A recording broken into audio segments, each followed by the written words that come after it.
आप देख रहे हैं तेज खबर 24 और वक्त है खबरों का। रीवा के संजय गांधी अस्पताल में संचालित कैंसर यूनिट की बागडोर को अब आशा केयर सेंटर से आज प्रशासन ने छीन लिया है। कैंसर यूनिट का संचालन कर रही आशा केयर सेंटर का मेडिकल कॉलेज से 28 अप्रैल को अनुबंध समाप्त हो चुका था। बावजूद इसके संस्था द्वारा अस्पताल परिसर को खाली नहीं किया जा रहा था। मामले में एसडीएम द्वारा दिए गए बेदखली के आदेश के बाद आज प्रशासन ने खाली कराते हुए अब कैंसर यूनिट की बागडोर को अस्पताल प्रशासन को सौंप दी है। आपको बता दें कि संजय गांधी अस्पताल में संचालित कैंसर यूनिट में मरीजों के उपचार सहित देखरेख की जिम्मेदारी श्यामसाय मेडिकल कॉलेज द्वारा बतौर अनुबंध में सौंपी गई थी। बताया गया कि कैंसर यूनिट की बागडोर आशा केयर सेंटर नाम की निजी संस्था के हाथों में आ जाने के बाद यहां मरीजों से मनमाफिक पैसा वसूलने की शिकायत कई बार हो चुकी थी।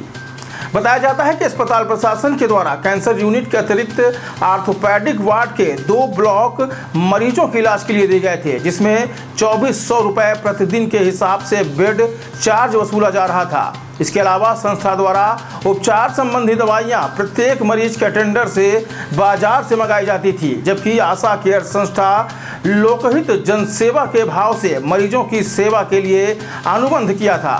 इसके अतिरिक्त संस्था पर अनियमितता के आरोप पर एक अधिवक्ता के माध्यम से लगाए जा चुके हैं, जिसकी शिकायत पर संभागायुक्त ने जांच के आदेश भी दिए थे।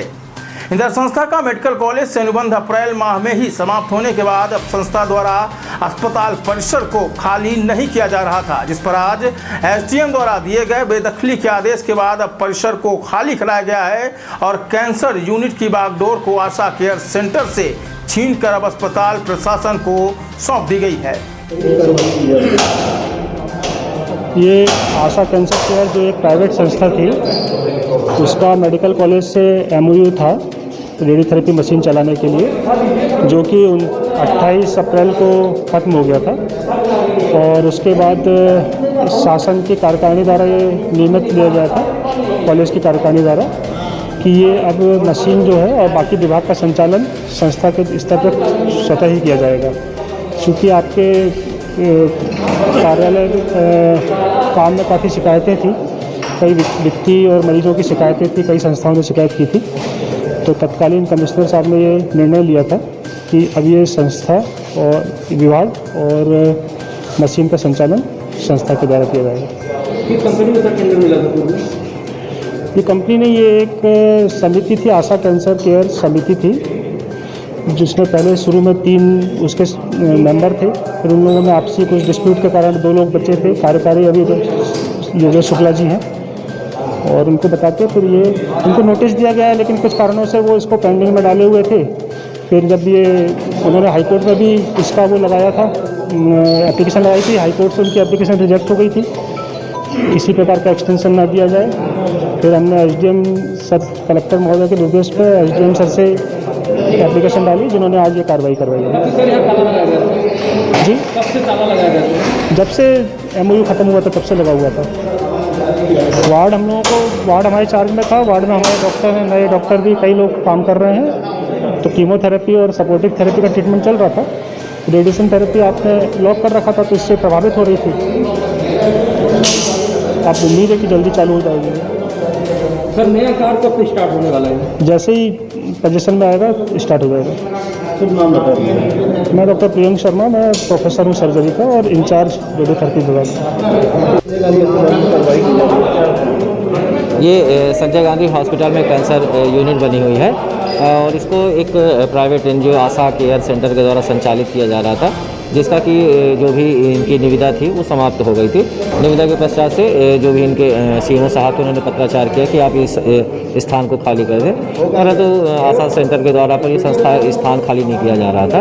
उसी को लेकर के प्रभारी सीएमओ साहब ने एसडीएम साहब को पत्राचार किया था कि हमारा लोक परिसर खाली किया जाए, क्योंकि यहाँ पे पेशेंट आ रहे थे लगातार, और पेशेंट को स्थान बंद होने के कारण से पेशेंट का लगातार निरंतर इलाज नहीं हो पा रहा था। उसी को लेकर के मामला दर्ज किया गया माननीय एसडीएम महोदय के कार्यालय में। लोक परिसर बेदखली अधिनियम के तहत बेदखली का आदेश पारित किया गया था। उसी के तहत आज यहाँ पर कार्रवाई की जा रही है और यहाँ पर जो भी ताला लगा हुआ था उसको निकलवा करके जो भी यहाँ पे स्थान है हमारा वो सीएमओ साहब को हस्तांतरित किया जा रहा है। सेवा समाप्त होने के बाद भी ताला लगाया गया, ताला नहीं खोला जा रहा है। अब बस वो कुछ कह रहे हैं, उनका कहना है कि हमने मशीन कुछ रिपेयर कराया था, मशीन का रिपेयरिंग का हमको कुछ चाहिए, सामान हमारा लगा, उस तरह के कुछ इशू हैं वापस में उनके। तो पर उसमें से लेकर के हम रोगियों के या बीमार जो इलाज आ रहे हैं पेशेंट, उनके इलाज को नहीं रोका जा सकता है, क्योंकि इलाज एक प्राथमिकता की चीज़ है।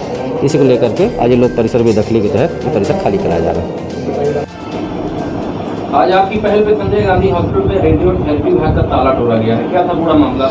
देखिए, संजय गांधी हॉस्पिटल के अंतर्गत एक वहाँ पर आशा केयर सेंटर एनजीओ के माध्यम से संचालित होता था।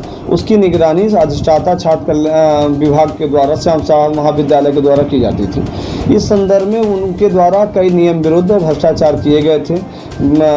वहाँ के पेशेंट के नाम पर वहाँ की गवर्नमेंट की जो योजनाएं थी, तो बिना शासन की निगरानी और बिना अधिष्ठाता के निगरानी के, बिना उनके अप्रूवल के वहाँ राशि का आहरण किया जाता था, दवाइयों का आहरण किया जाता था, नियम विरुद्ध पेशेंटों की लिस्ट बनाई जाती थी, नियम विरुद्ध कार्य किए जा रहे थे, जिसकी शिकायत हमने माननीय आयुक्त महोदय रीवा संभाग रीवा के संज्ञान में लाई थी। इसलिए कि आयुक्त महोदय रीवा संभाग उसके संजय गांधी हॉस्पिटल के चेयरमैन भी होते हैं। ऐसी परिस्थिति में शासन को भी हमने जानकारी दी थी कि इस प्रकार स्वास्थ्य को लेकर हमारे रीवा संभाग के संजय गांधी हॉस्पिटल जो कैंसर यूनिट एक ही यूनिट है, उसमें व्यापक गड़बड़ी हो रही है। जो आशा केयर सेंटर यूनिट के संचालक हैं, उनके द्वारा नियम विरुद्ध कार्य किए जा रहे हैं। नियमित रूप से वहाँ पे उनके द्वारा स्टाफ नहीं रखे जा रहे हैं, बल्कि नियमों को बलाय ताक पर रखते हुए कार्रवाई की जा रही है। ऐसी परिस्थिति में आयुक्त महोदय जी ने इस प्रकरण को संज्ञान में लिया और गंभीरता से लेते हुए उन्होंने इस संदर्भ में अधिष्ठाता शासकीय श्याम शाह चिकित्सा महाविद्यालय को पत्राचार किया गया था। पत्राचार के संदर्भ में जांच हुई थी। जांच में यह भी पाया गया था कि उनके द्वारा जबरन जो टेंडर हुआ था, टेंडर समाप्त भी हो गया था, तो उन्होंने टेंडर समाप्त होने के बाद भी कब्जा किया गया था।